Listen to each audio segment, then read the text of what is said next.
Assalamualaikum warahmatullahi wabarakatuh. Saya Ifah Damia selaku wartawan unit TV PSS SMK Lancang.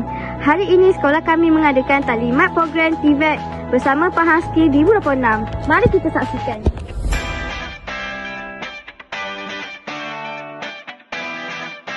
Apa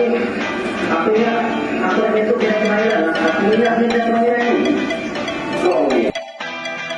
Inilah dia punya cara dan buat amali. Hari-hari akan ada amali.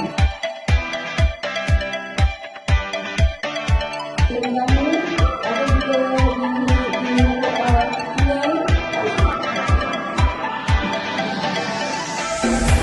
Assalamualaikum. telah didaftarkan. 1666 hasil telah beroperasi dan sampai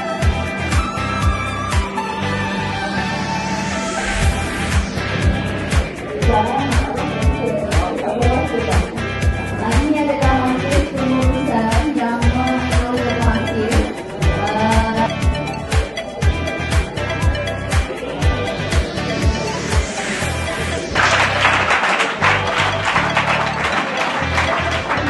yang perjalanan bersama tadi ada awak tanya video ni.